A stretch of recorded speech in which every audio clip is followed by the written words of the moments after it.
And today we are joined with our amazing guest host, Darcie Adler. Welcome to the room, everyone. Welcome, Darcie.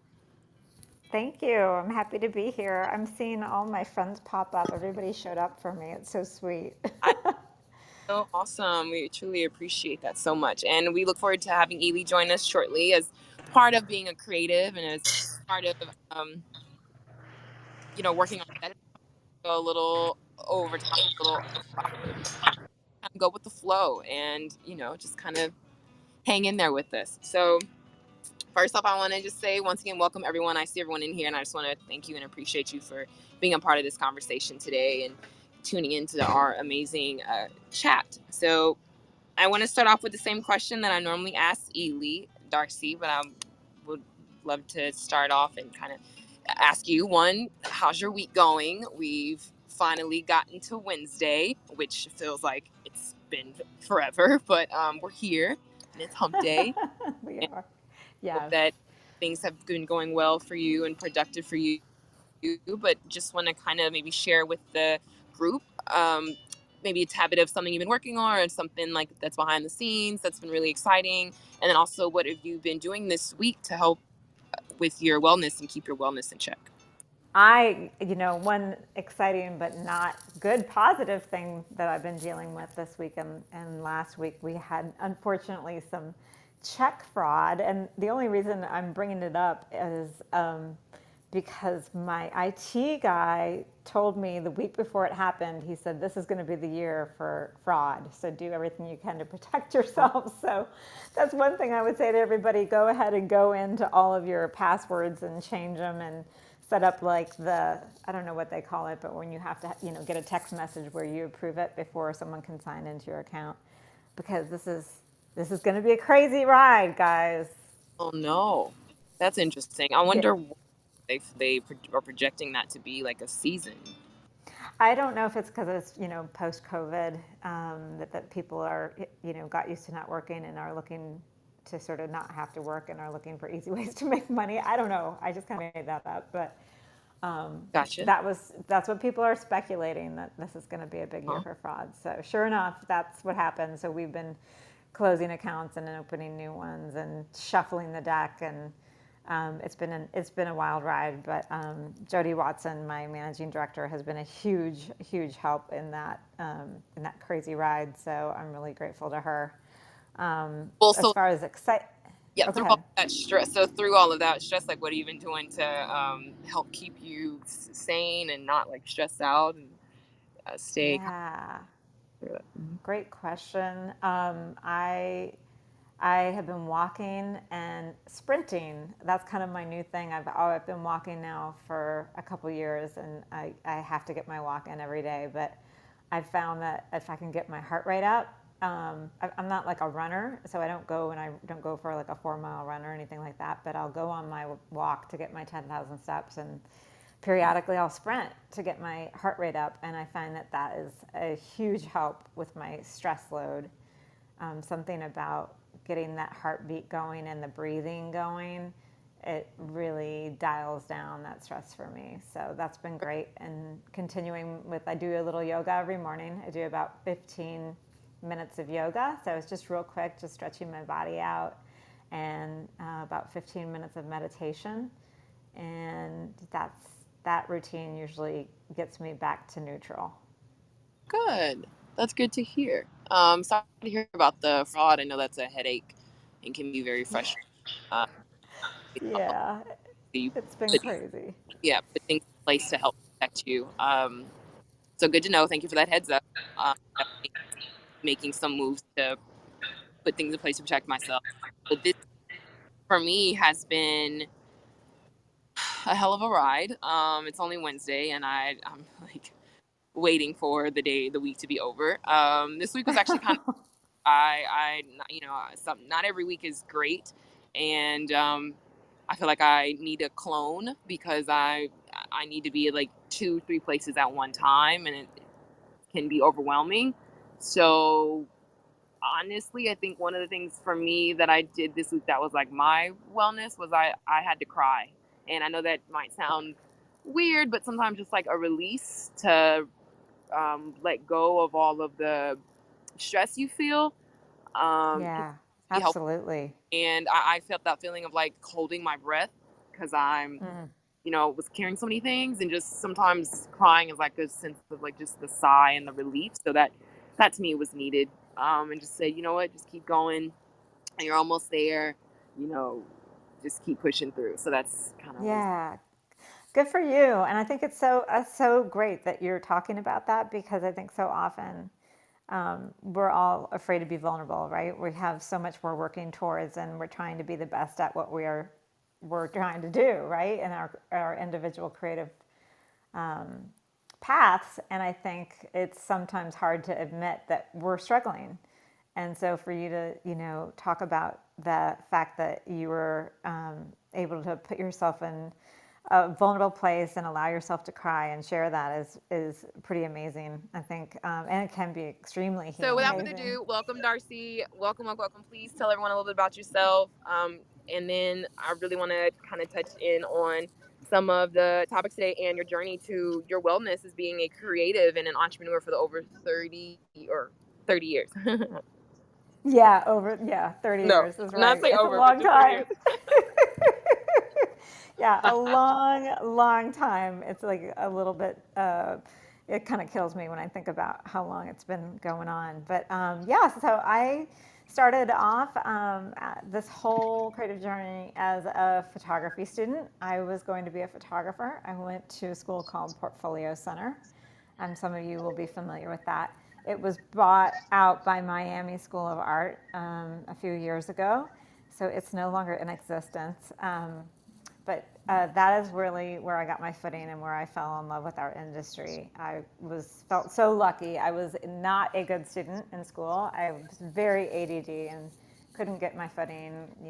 Did poorly in school, and so when I got to Portfolio Center, I really figured out where my talent was, and they had it set up so that there was every semester they would do an award ceremony for the whole school. So there were art directors, graphic designers, copywriters, photographers, illustrators, and they would do this big. They'd have everybody go into the auditorium, and the first year I would just kind of watch everybody get out, go up, and get their awards. And by the time I hit the second year, I was like, I was shining. I was like, which was an amazing thing. I'm saying it because at that time in life, I really needed to shine because had low self-esteem, and I didn't really know what I was going to do in life, and because the ADD, I just didn't feel very smart, and so it was really cool to hear your name get called and go to the front and pick up an award, and that became routine for me. So that was awesome, and that's where I really started to feel like I belonged somewhere. So really good memories from there. I got out of there and I became a studio manager for a husband and wife duo who were just finding their success, Liz and Jeff on Haney. This was back, I think, in like '93. And they, were shooting film, and I was their studio manager, which I really had no business being a studio manager. Jody will attest to that. Because it's like kind of doing production, and that's keeping track of all the details, and that was not where my strengths were. So regardless, this is not my favorite job, but it gave me a really good overview of how the industry is run, how things work, and that's been really helpful for me, along with my degree in photography, to be able to communicate with people in our industry. And so yeah, so from there I became a wardrobe stylist and a still life prop stylist, an interior stylist, a set designer, an art director, an interior designer, an agency founder, creative director, business owner, and boss. So it's been a lot of different roles, but I wouldn't have it any other way. And I think it came from, as a creative, I think most of you will attest to this, we get bored easily. So it's like you kind of master something and you're like, okay, what's next? It's like, I did that, I learned that, I loved that. Now I'm not as in love with it because I know it's coming every day and I'm ready for what's next. So that's what I did over the last 30 years, was kind of always evolve into the next step. And I'm really grateful for it. I tell a lot of creative people, like, whatever it is you're doing today, don't feel like you're going to be locked into that. I mean, I think a lot of us had parents who would, go to work for a company, and at least my generation, our parents would go to work at companies and they would stay there for their entire lifetime until they retired. And that's just not the case anymore. And especially for creatives, like, you can reinvent yourself, you know, 5, 10 times over. So that's the joy of it. And but yeah, so that's a little bit about my history. That's a really interesting point that you said about like continuing to reinvent yourself as a creative, because I feel that when I came out of school, I was so hungry and ready to do everything. You know what I mean? I was juggling like 9 different roles, and my friends were always like, dude, you are the yes man. Like, you're always saying yes. Like, when are you going to sleep? When are you going to catch a beat? And so I kind of have tapered off of certain roles and focused in on like what I'm most focused on at this moment. But I'm consistently kind of fantasizing about like, well, what about if I want to do sports chiropractic? What about if I want to become that veterinarian? What about if I do want to like start my own production company? And it's nice to hear you encourage the community to do that, or to continue to explore like what other roles that you might have set for yourself and what other goals you might have for yourself, because you don't have to stay in one specific thing. So Yeah, Mhm. yeah. Sure. Actually, I might. There's somebody that's with us here, and I hope she won't be too annoyed with me when I bring her up. But Allie Harper, she's a really great example of somebody who switched gears. She switched gears a couple of times, and maybe if she's comfortable enough to come forward, she could talk about it a little bit. But she was an art director, graphic designer, art director, and now she's an incredibly successful photographer. She had taken some time off in between those two roles and she was a coach, like a health and wellness coach. And then she had done some photography, took a little break when she had her son, did the health gig, and then went back into photography. And she's finding a ton of success now. Allie, any chance you want to talk? You can raise your hand Yep. if you want to talk. Darcie, right. you're Hi, so funny. Hi. Hi, Allie. Thanks for joining us. Hi, guys. It's with y'all. This is awesome. This is so awesome. Yeah, no, changing gears and roles. Thank God for it, right? I mean, and I think about that a lot because I think if I hadn't have if I hadn't had the 10 years as a graphic designer or creative director, I wouldn't have the differentiator that I am now as a photographer, if that makes sense. So, like, I just feel like it builds, it builds, it builds, it builds. There's never a wrong path.